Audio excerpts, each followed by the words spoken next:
What is up, ladies and gentlemen? Steve Nasantoski here of Mason Brew. And which three position groups are the weakest for the Wolverines headed into the 2021 football season? We already covered the top three strongest position groups last week. Let's dive into the other side here. Figure out which areas we should be worried about as a fan heading into this upcoming season. All right, honorable mention number one, interior defensive line. Okay, for the starters here, I'm going to put Jordan Whitley, transfer from Oregon State, I covered in a Talkin' Transfers episode, provides a big nose tackle-shaped body that Michigan desperately needed at that position. He'll stand up to double teams, has a great skill set, but with injuries in the past, there's a little bit of a question mark there, right? How much impact will he have? That'll really depend on his health, his ability to keep control of his weight as he is pushing 350 pounds, okay? Donovan Jeter, another presumed starter here. He's going to be a fifth-year senior in 2021. Steady presence, but how high is that ceiling? He doesn't seem like the guy that NFL is calling for, but again, he's dependable. You kind of know what you get out of him. And then as well as that, Chris Hinton, former five-star, is now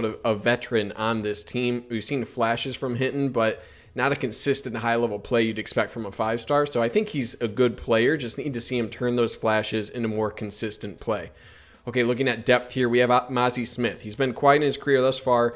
Came in as a really high four-star in the 2019 class. This is the year that you'd expect him to start showing up. Provides good depth here, but again, a little bit unproven at this point. And then Julius Welschoff, former downhill skier from Germany, now in his fourth year as a Wolverine. Always was going to be a project with him. I think he has great potential to shift from the interior to a 3-4 defensive end at times. I think he has that in his skill set.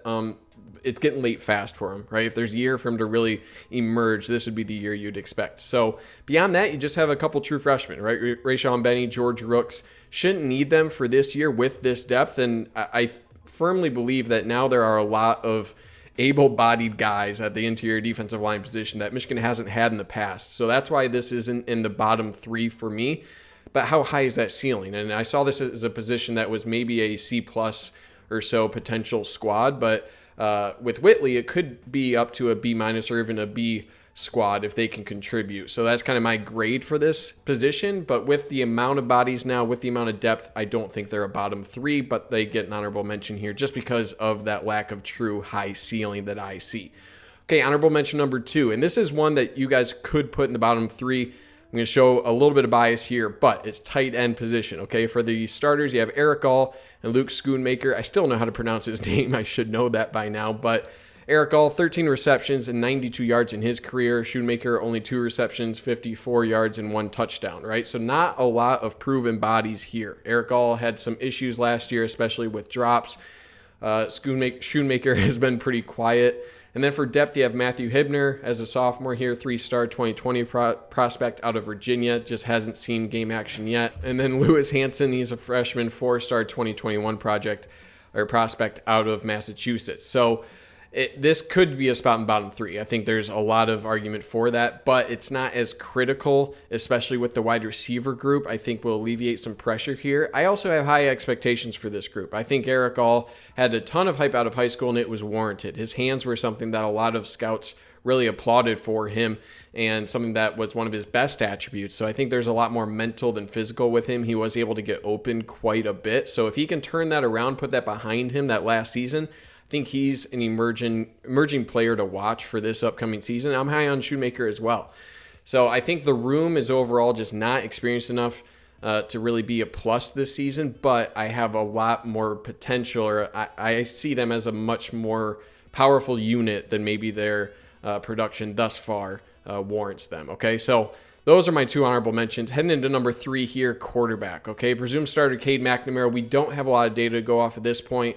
2020 he had 60% completion, 425 yards and 5 touchdowns, no picks. So I liked how he ran the RPO last year compared to Joe Milton, but minimal game experience to truly be confident, right? Doesn't even have a full season of game experience under his belt. Okay, besides that, some depth. You have Alan Bowman, the transfer from Texas Tech. Some people think he'll start. I don't think he will. I have a Talkin' Transfers episode that you should watch on him. He brings experience, right? He's struggled with some injuries in the past few years.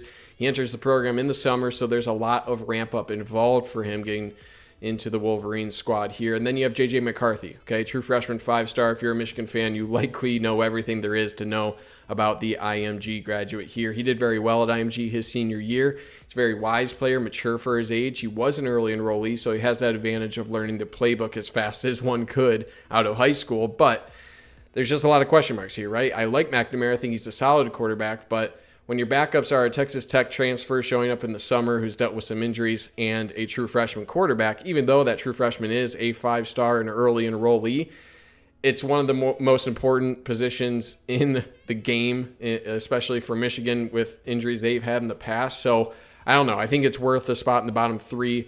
You combine the importance of the position with kind of the unknown in the depth here, and it's a little bit scarier to me, and that's why it's number 3 on my list. Okay, number 2. We all know this is a rough position last year, cornerback. Okay, lots of technique issues, lots of penalties last year. Depth is a huge question mark at this point. For your starters, you have G-Man Green, the senior, Vincent Gray, also a senior here. So I actually thought G-Man Green was improving quickly last year. Okay, I'm in the mindset that he was a very solid cornerback by the end of last year. He was a guy who always had the athleticism. It was just a project on technique, getting him up to speed, getting his technique in order, and then having him just put his whole game together. There were some struggles last year, but again, I think he's going to realize his ceiling. I think he's closer than a lot of people think to being a plus cornerback in the Big Ten. Gray, I think he is what he is. He came in as a 3-star. There's been questions about his ceiling at cornerback with his athleticism. He has good length, but looked lost at times last year, especially with his technique. As he gained some confidence, he was getting better towards the end of the season, but I think he's a bit limited with his speed and athleticism to be anything more than a serviceable cornerback in the Big Ten. And when that's your second best cornerback, at least at this point, there's some concerns there, right? Moving on to depth here, you have Jalen Perry, DJ Turner, Andre Selden, and Darian Green-Warren. Okay, we only saw Jalen Perry briefly against Michigan State, didn't really supplant Gray in that second cornerback role. DJ Turner, some on special teams, not much in the secondary at this point. I've been really high on Andre Selden as a nickelback. I think he even has the skill set to make an impact on the outside, but we haven't seen him yet. He did have COVID last year, so that can explain a little bit of that, delayed his development, but I think it's fair there's questions here. So I'm high on Green. I'm just not confident on many other names in the cornerback room. And you still have young talent with Darian Green-Warren, incoming freshman Jaden McBurrows. I think those guys do have bright futures, but when's that going to happen, right? Beyond that, in the 22 class, there's some more like immediate impact guys, but that's future stuff. And right now, I don't see the experience or the depth there for it to be anything but a concern at this point. Okay, number 1 position here, we got linebacker. Okay, biggest question mark for me this season. Starters down to depth. It's just a lot of questions to be answered. So for starters, Josh Ross, redshirt senior, excellent hitter. He's likely going to be a captain of the defense overall. Took a big step back in 2020. Okay, 2019 was a promising season for him. It just wasn't a great year last year for obviously a lot of reasons, but for him especially.